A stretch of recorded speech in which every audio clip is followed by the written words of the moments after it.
جس وقت پاکستان کی نیشنل اسمبلی نے ان قادیانیوں کو کافر قرار دیا تو اس کی تھوڑی سی داستان میں آپ کو سناؤں گا اور آپ کا ایمان تازہ کروں گا۔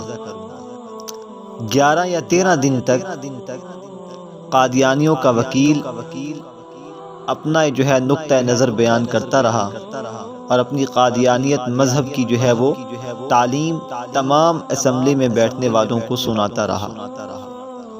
تمام سامعین نے ان کی جب یہ ردات سنی تو سارے یہ کہنے لگے کہ یار یہ کلمہ بھی پڑھتے ہیں، لباس وضاقتہ سب کچھ مسلمانوں جیسا ہے، تو یہ مولوی ان کو کافر کیوں کہتے ہیں؟ تو بعد کے اندر چونکہ اس جماعت میں ان کے خلاف دیوبندی بھی تھے، بریلوی حضرات بھی تھے اور غیر مقلدین بھی تھے، یہ تینوں جماعتیں مشترکہ تھیں، اور اسمبلی ہال کے اندر اہل تشیع بھی موجود تھے۔ چونکہ اہل تشیع دیوبندی، بریلوی اور غیر مقلدین ان کے خلاف ہوتے ہیں عمومی طور پر، تو مسلمانوں کی طرف سے جنہوں نے قادیانیت کے خلاف سپیچ کرنی تھی وہ مفتی محمود رحمۃ اللہ علیہ تھے۔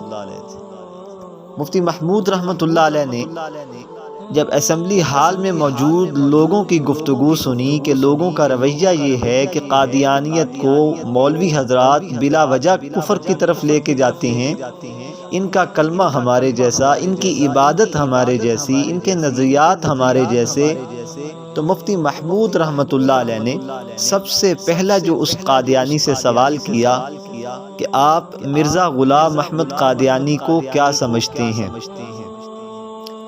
تو قادیانی کہنے لگا ہم اس کو نبی مانتے ہیں۔ تو مفتی محمود رحمۃ اللہ علیہ نے فرمایا کہ نبی کریم صلی اللہ علیہ وسلم کی حدیث مبارکہ ہے کہ انا خاتم النبیین لا نبی بعدی، کہ میں اللہ کا آخری نبی ہوں، میرے بعد کوئی نبی نہیں آئے گا۔ تو آپ کہتے ہیں کہ مرزا غلام احمد قادیانی نبی ہے، تو یہ حدیث کا کیا کریں گے؟ تو کہا نہیں جی، مرزا صاحب جو ہیں وہ امتی نبی ہیں، امتی نبی۔ تو مفتی محمود رحمۃ اللہ علیہ نے فرمایا کہ بھی امتی نبی کسے کہتے ہیں؟ تو وہ قادیانی کہنے لگا کہ امت میں سے ایک ایسا انسان جس کے اندر کمالات اور عبادات اور ریاضات اس قدر بڑھ جائیں کہ وہ نبوت کے دائرہ کار کے اندر داخل ہو جائے، تو اس کو امتی نبی کہتے ہیں۔ ہوتا تو وہ امتی ہے لیکن اس کی ریاضات، اس کی عبادات اتنی زیادہ ہو جاتی ہیں کہ وہ نبوت کے دائرے کے اندر داخل ہو جاتا ہے اور نبی بن جاتا ہے، اس کو امتی نبی کہتے ہیں۔ تو مفتی محمود رحمۃ اللہ علیہ کو اللہ تعالیٰ جزائے خیر عطا فرمائے، انہوں نے موقع کی تلاش کی اور موقع کو غنیمت سمجھا کہ اہل تشیع کو اپنے ساتھ ملانے کا یہ بہت آسان طریقہ ہے۔ مفتی محمود رحمۃ اللہ علیہ نے فرمایا اچھا امتی نبی مرزا غلام احمد قادیانی ہے، تو کیا نبی کریم صلی اللہ علیہ وسلم سے لے کر آج تک اس 1400 سال کے اندر کیا مرزا غلام احمد قادیانی کے علاوہ کوئی اور بھی امتی نبی آیا تھا؟ تو فوراً قادیانی نے کہا کہ نہیں، مرزا غلام احمد قادیانی ہی امتی نبی ہیں، آپ علیہ الصلوۃ والسلام کے بعد مرزے تک کوئی اور امتی نبی نہیں آیا۔ تو مفتی محمود رحمۃ اللہ علیہ نے فرمایا کہ اچھا یہ بتاؤ کہ ابو بکر صدیق رضی اللہ تعالی عنہ بھی امتی نبی نہیں تھے؟ تو قادیانی نے فوراً کہا جی بالکل نہیں۔ مفتی محمود رحمۃ اللہ علیہ فرمانے لگے اچھا سیدنا عمر بن خطاب رضی اللہ تعالی عنہ کیا وہ بھی امتی نبی نہیں تھے؟ تو وہ قادیانی وکیل بولا جی بالکل نہیں۔ تو مفتی محمود رحمۃ اللہ علیہ نے فرمایا کہ کیا حضرت عثمان بن عفان رضی اللہ تعالی عنہ جو دوہرے داماد پیغمبر صلی اللہ علیہ وسلم ہیں، کیا وہ بھی امتی نبی نہیں تھے؟ تو مرزا قادیانی کی طرف سے جو ان کا وکیل تھا وہ کہنے لگا جی بالکل وہ بھی امتی نبی نہیں تھے۔ تو اب مفتی محمود رحمۃ اللہ علیہ فرمانے لگے اچھا یہ بتاؤ حیدر کرار شیر خدا داماد مصطفیٰ صلی اللہ علیہ وسلم حضرت علی رضی اللہ تعالیٰ عنہ کیا وہ بھی امتی نبی نہیں تھے؟ تو قادیانی وکیل کہنے لگا جی وہ بھی امتی نبی نہیں تھے۔ تو اب جو اہل تشیع اسمبلی ہال کے اندر بیٹھے تھے اب وہ کہنے لگے کہ یہ کیا بکواس کر رہا ہے کہ حضرت علی رضی اللہ تعالی عنہ بھی امتی نبی نہیں ہیں، ان کا مرزا غلام احمد قادیانی امتی نبی ہے، کیا حضرت علی رضی اللہ تعالی عنہ کا ان سے مقام کم ہے؟ اب وہ قادیانیوں کے خلاف ہو گئے۔ تو مفتی محمود رحمۃ اللہ علیہ نے فرمایا کہ اچھا یہ بتاؤ کہ کیا سرداران جنت سیدنا حسن سیدنا حسین رضی اللہ تعالی عنہما کیا یہ دونوں حضرات بھی امتی نبی نہیں تھے؟ تو قادیانی وکیل بولا جی وہ بھی امتی نبی نہیں تھے۔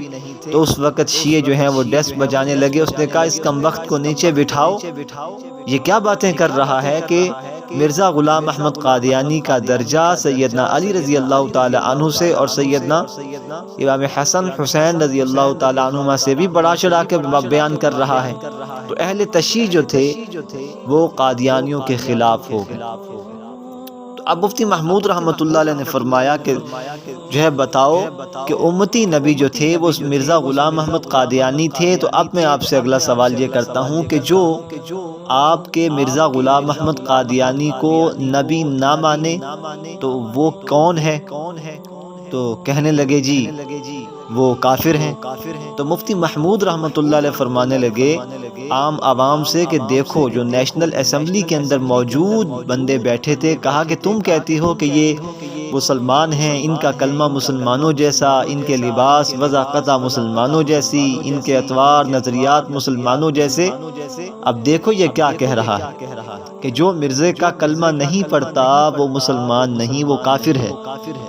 تو قادیانی وکیل کہنے لگا کہ کافر سے مراد چھوٹا کافر ہے، بڑا کافر نہیں ہے۔ ایک بڑا کافر ہوتا ہے، ایک چھوٹا کافر، تو جو مرزے کا کلمہ نہیں پڑھتا وہ چھوٹا کافر۔